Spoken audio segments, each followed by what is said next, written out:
Hello guys, I'm Shane Davis, 20-year comic book veteran here with the beautiful, lovely, sometimes she will make me a sandwich, Yanzi Lynn. Hello.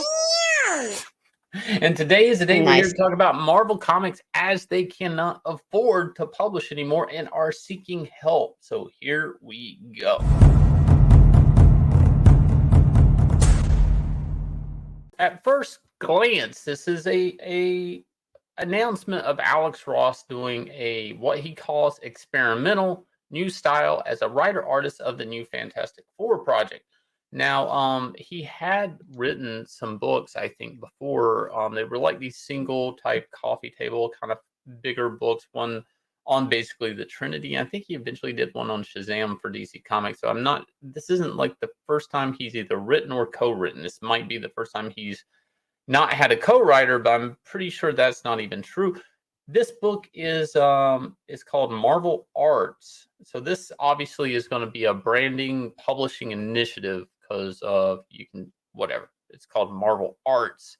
Fantastic Four full circle. Now, right off the bat, this doesn't look like Alex Ross, or at least Alex Ross we know. This looks like a very psychedelic, trippy, Jack Kirby inspired Fantastic Four. Now, what are we to expect from this? All the drawing sensibilities that Alex Ross normally has in his paintings, except it's not going to be painted. It's actually, I would say this is a type of, dare I say, fusion type style. Probably You know what line I art would call work. it? I would call it like pop art at this point. Well, some of it's pop art, but some of it's trying to gather that retro feel that was there before. But that, alas, is not what this video is about. Yes, this is a beautiful book. Yes, I will be buying it. But really, what this video is about is what everybody's not wanting you to see. And that would be, I think, in paragraph 2, where it's talking about how it's published jointly through Marvel Comics and Abrams ComicArts. Is the 64-page Fantastic Four full circle will be printed in an oversized prestige format, similar to the original Marvel graphic novels line in the 80s, except in the 80s, they didn't need help. They were financially able to produce a book on their own. They have licensed out books, okay? IDW was printing some all-ages Marvel content. And the other publishers have been publishing some Star Wars stuff, which, if you don't know, Disney owns. So this is kind of the same publishing house in a lot of ways, but this is a telltale sign. We have talked about I Am Not Starfire. We've talked how this stuff is not going to make money. And in the end, the mainstream comic book industry they're like, we got to go back to the well of good art. You know, we have to go back to the well of meritocracy. Everybody knows Alex Ross is a champion amongst comic artists, but whoa, how do we afford it? We need to get help. I mean, honestly, I don't know if Alex Ross would get out of bed for less than maybe $1,000 a page, and he's probably not even going to paint it for $1,000 a page. So they had to go to what I think is like an indie publisher. We'll look at their stuff here in a second. Just take my word for it, and we'll see. You'll get it. So they go to them for help, not distribution, for help financing, because Marvel has their hands in with Penguin. They have distributing power. They don't need somebody to help distribute this book. So it's finances is funding this book. And what's kind of happened here is two things of note. One, somebody's coming in and they're saying like, let's co-op a book. Okay, so fine. You know, Marvel's like going to split the bill, split the profits probably. Two, this company that's coming in isn't hiring SJWs. Okay, they're hiring elite artists in the industry. They're actually trying to make a book that will stand the test of time. And in publishing, we call this type of book, their term, evergreen. Now, evergreen like a tree that never, but also evergreen like the money. Okay, so that's what they're going for here. Somebody besides Marvel is like, hey, how about we take your characters? How about we take an artist that you put on covers all the time, and how about we make a book that would sell? And Marvel's like, you got the money for that? Because we don't. And the truth is, Marvel does have the money for this, and I'm going to talk a little bit about that. There is a person of interest at Marvel. I would call him by the name of Bogart. And you'll notice he's got this name called Talent Liaison, but actually what he does is he governs page rates. Now, what happened with SJWs in comics, and you get diversity hires and stuff like that. Diversity hires are cheap. They're very cheap because the only thing you're actually buying from them is their skin color, their politics, their identity politics. That's what you're paying for. And you're not paying for talent. So what this has caused is they fed into a market that drives rates down. They're the cheapest of the cheap rates. And they can't even climb that far. I mean, what are they going to do? Get a $5 raise if they change the sexual identity of Spider-Man? If you make Superman gay, maybe Tom Taylor, gets $10 a page. If you're willing to kick IP down a flight of stairs like that. So they're kind of relatively staying cheap. And people are going to say, oh, well, these old timers, they price themselves out. People argue that doesn't make sense. I'm gonna talk a little bit about why it does make sense, because the profit margin on the book, they just have to be profitable. That's it. And you have to understand there's a lot of people in comics that actually don't make comics, such as editors, such as the lawyer hanging around the water cooler, such as publishers, editors-in-chief. Some people would say they're shot callers, but there's all these other people in between called talent liaisons, accounting, all these people.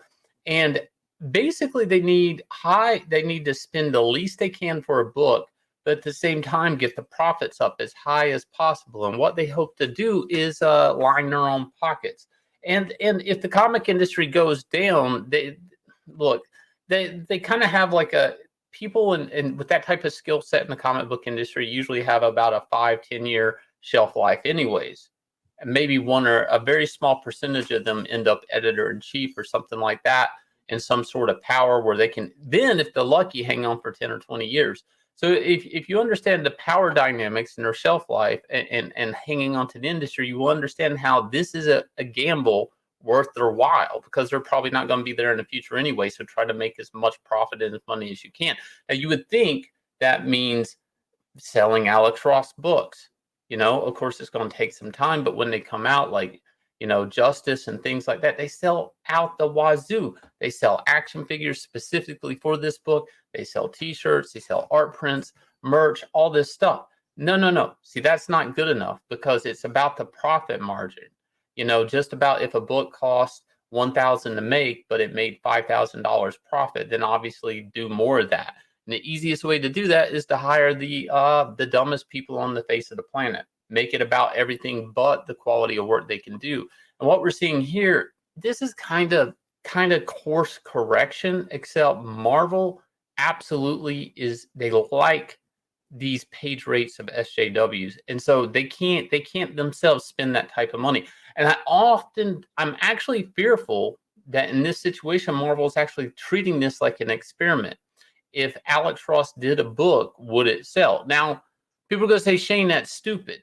Of course it would sell. I have my Kingdom Come. I have my Justice. I have my Marvel's book. Of course it's going to sell. The trick is Marvel probably has forgotten what Alex Ross sales look like, or they feel like this market is so unpredictable and so unstable, and they have groomed this market to be about identity politics. They don't think they don't know how to market Alex Ross. They don't know if Alex Ross Fantastic Four, what if people wouldn't buy it because he's a cis white male? Is that a problem? Is that a real fear? So why not let another company come in, split the bill, and take some of the risk off of Marvel's shoulders? And that's actually really scary if Marvel themselves are afraid to make a book built off of meritocracy. The issue really is about meritocracy. I think so what? You go back to the guy that is the most famous for a look in superhero comics, by the way, that hasn't really been successfully replicated by any other artist. I mean, I'm sure they know the selling power of Alex Ross, right? Haven't they been using his covers to sell the Hulk book for what, past couple of years? But the staff at Marvel right now, somebody says this is 60. There's an argument, I think. Somebody here says, let's do a 64-page book that'll sell forever. And there's some guy in the hallway that says that's 64 Alex Ross covers that could sell 64 shit comics. Like, that math doesn't make sense. See, Marvel, when it comes to artists like J. Scott Campbell, Alex Ross, these type of artists, they know they can sell a book, but what if you could only hire them for one piece of art to sell a shitty 22-page comic book. Art Germ's another example. You just do a cover with him, you'll sell X amount just for that cover. Better yet, make people order 100 copies to get one copy of that cover. You see how this works? I really do believe there is a possibility that Marvel has forgotten how to make comics. And they think they see the playbook, they see how history says this is how you make comics, but they're afraid to put their neck out on the line to make a good comic. And that is scary. That is scary because and there's the other side of it, that they're a hop, skip, and a jump away from just flat out licensing this out to other publishers, period. People that maybe want, 10, 20%. We're going to look down through some of Abrams' books here, and you'll see Abrams does know what an SJW comic looks like. They probably actually make some, but their first venture into a Marvel property, they're afraid to take the risk. They actually know this is the time to put the muscle in on it. Yeah, and look at some of these Marvel books they're doing though. So there's this Doctor Strange, the Book of Vishanti, a magical exploration of the Marvel Universe. And over here, Marvel Classic Blacklight collectible poster portfolio. It looks like they are doing a lot of what you consider more like art type books when it comes to Marvel. Like see, the Alex Ross Marvel Comics poster book. So I guess they have some experience in printing some Alex Ross stuff. They must know that Alex Ross sells, obviously, because they basically sold a poster book of his stuff. Yeah, you can see all this stuff. They do a lot of poster books. I'm sure they know what people are interested in buying.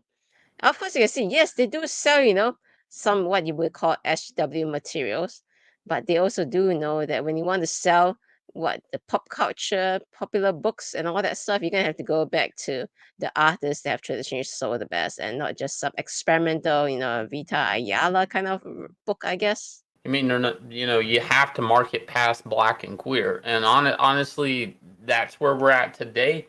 Also, I want to remind everybody, Inglorious Rex is a glorious comic book, creator owned, up on Indiegogo right now, getting ready to hit 200, and we're on our way, marching towards $240,000. I do believe we can do this on our second Indiegogo campaign. Please go check it out.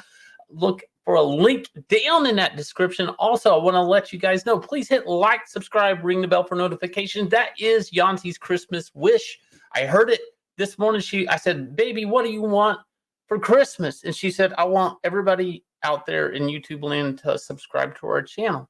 So help me. Ring my bell. Don't say that. Anyways, I'll leave you guys with the trailer for Inglorious Rex. I'm show the whole world who I am. Boom, boom, boom. Major look, huh? Yeah, this one is for the books. All these chances I took still, I move straight on these rooks now. Hold me up or hold me down, have my back or hold my crown. Either you with me or not, but you better give all you got, cause I break the game. Can't control me. I got